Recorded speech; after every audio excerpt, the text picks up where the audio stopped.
Hi, beautiful soul. This is day number 8 of 100 Days to Emotional Power. I'm Dr. Jasmine. Today, I want to talk about something that many people live with every day, but they don't even have words for it. And today's subject is feeling emotionally unprotected. I want you to imagine how it feels when your heart is like a house with no door, no curtains, no walls, and everyone can enter freely. They enter with their moods, their criticism, their jealousy, their negativity, their stress, their emotional chaos, and you absorb it like a sponge. And the strange thing is that after a while, you don't even realize that you are absorbing it because it becomes normal. It becomes your daily emotional climate. You might even think you're just sensitive. You might think you're weak. You might think something is wrong with you. But often the truth is simple. Your emotional system has no protection, so everything enters. And when everything enters, you become tired, you become tense, you become emotionally exhausted, and you cannot even explain why. Recognize the most common sign of emotional exposure. You speak to someone for 10 minutes, and afterward, you feel heavy, you feel drained, you feel irritated, and you feel like your mind is cloudy. You might blame yourself and think, why do I feel like this? And the conversation was normal. But the conversation was not normal for your nervous system because your nervous system was working like a vacuum cleaner, taking in everything that person was carrying. Let me give you a very realistic example. Imagine you're with someone who complains all the time. They complain about their job, their marriage, their family, their clients, their health, their life, and they repeat the same complaints every week, every day. And you listen because you're kind. You listen because you don't want to seem cold. You listen because you want to support them. But after the conversation ends, your mood changes. Your inner world becomes darker. Your energy becomes slower. And you don't realize that you are paying a price for their emotional dumping. That is emotional unprotection. Another example is you're in a family gathering and someone says a comment that is not even directly insulting, but it has been a hidden sharpness. It might be something like, oh, you look tired, or oh, your child is very sensitive, or oh, you're still doing that job, or oh, you gained weight, or oh, you're always busy. And then they say it with a smile like it is nothing, but inside you feel a stench. And then you go home and you think about that comment again and again and you replay it and you imagine answers and you feel anger and you feel sadness and you feel humiliation. And the person who said it sleeps peacefully while you suffer for hours. That is emotional unprotection because your emotional skin is too open. It is like having no emotional immune system. You cannot blame the viruses around you, but you can work on your own immune system. Another example is you're at school, you're talking to other parents, and you feel that silent judgment, that silent comparison, that silent competition, and you go home feeling like you have been in a war. You might not even have a direct conflict, but you still feel exhausted because your nervous system was on high alert, trying to read everyone's eyes, trying to read everyone's tone, to decode whether you're accepted or rejected. And when your nervous system is constantly scanning the environment, you become tired, even if you did nothing physically. That is emotional unprotection. And I want you to understand something important. Many women live like this for years. And then they start saying, I feel tired all the time. I feel anxious all the time. I feel emotionally weak. I feel like I cannot handle life. But the problem is not that they cannot handle life. The problem is that they're handling everyone's emotions, not only their own. They're carrying too many invisible bags, and what makes it worse is that emotionally unprotected people often attract emotionally hungry people. People who want attention, people who want care, people who want validation, people who want someone to listen to them for hours and they can sense who has no boundaries. They can sense who cannot say no. They can sense who will absorb everything without resistance. And that is why emotional power is not only about feeling good, emotional power is about emotional safety. Emotional power is about learning how to protect your inner world the way you protect your house. Because you don't let anyone enter your house and touch your personal things without permission. You don't let anyone enter your house with dirty shoes and walk on your carpet, but many people allow emotional invasion every day. They allow criticism, they allow disrespect, they allow emotional dumping, they allow manipulation, they allow passive aggression, they allow guilt, they allow pressure. And then they wonder why their emotional life feels chaotic. And I want to give you a very clear example from marriage, because marriage is often where emotional boundaries become the weakest. Imagine a woman whose partner comes home angry every day. He's stressed, he's tired, he's irritated, and he throws his mood into the house like a storm. He doesn't insult her directly, but his tone is cold, his face is angry, his silence is heavy. And she immediately feels responsible. She immediately tries to fix the mood. She tries to make the atmosphere lighter. She tries to speak softly. She tries to please him. She tries to prevent conflict. She becomes the emotional caretaker. And after some time, she loses her inner stability. She becomes nervous. She becomes sensitive. She becomes exhausted. And the sad part is that she starts thinking that she is the problem. But she is not the problem. She is not the problem. She's simply emotionally exposed. She's living in a home where another person's mood controls the entire emotional climate. And that is extremely common. Many women are living under the dictatorship of someone else's emotions. And I want you to understand someone else's mood is not your responsibility. Your mother, your father, your husband, or even your child. Someone else's stress is not your duty to carry.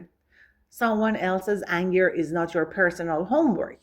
And yes, we can be supportive, but support does not mean absorption. Support does not mean becoming a trash can for someone else's emotional garbage.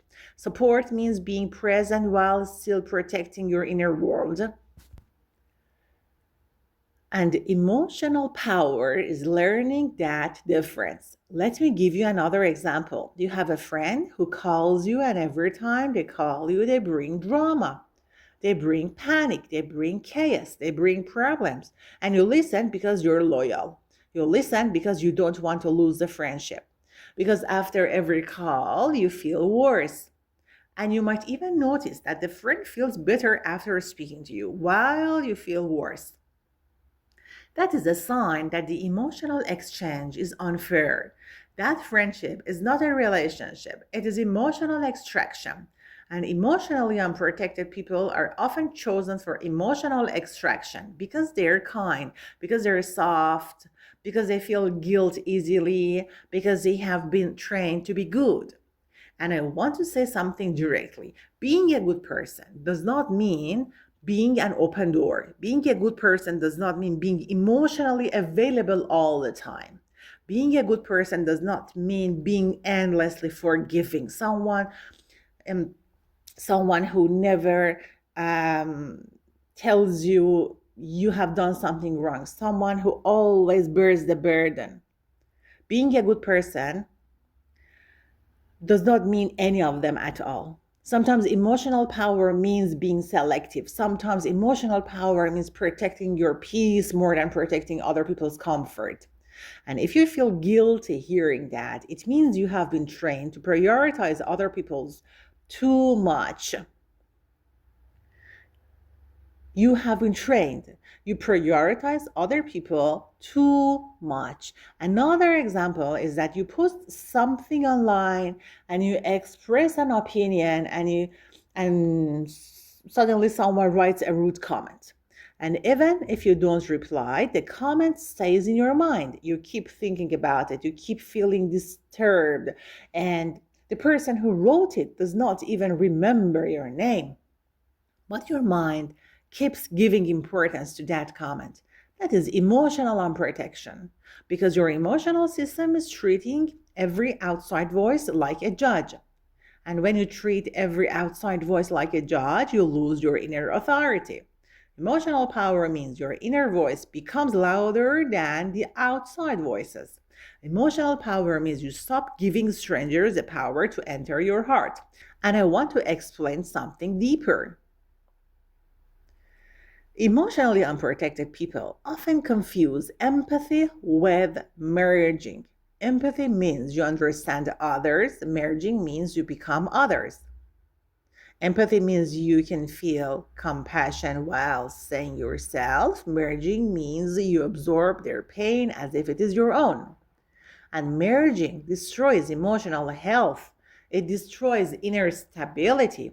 And many women are trained to merge because society praises women for being emotionally available, for being caring, for being endlessly patient. But nobody praises women for protecting themselves. Nobody praises women for having boundaries. Nobody praises women for saying that behavior is not acceptable.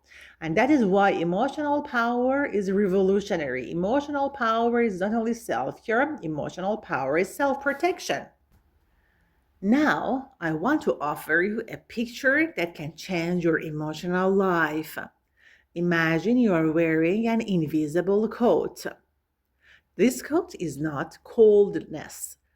This coat is not arrogance. This coat is dignity. This coat is emotional safety. And when someone speaks to you with negativity, their words touch the coat, not your skin.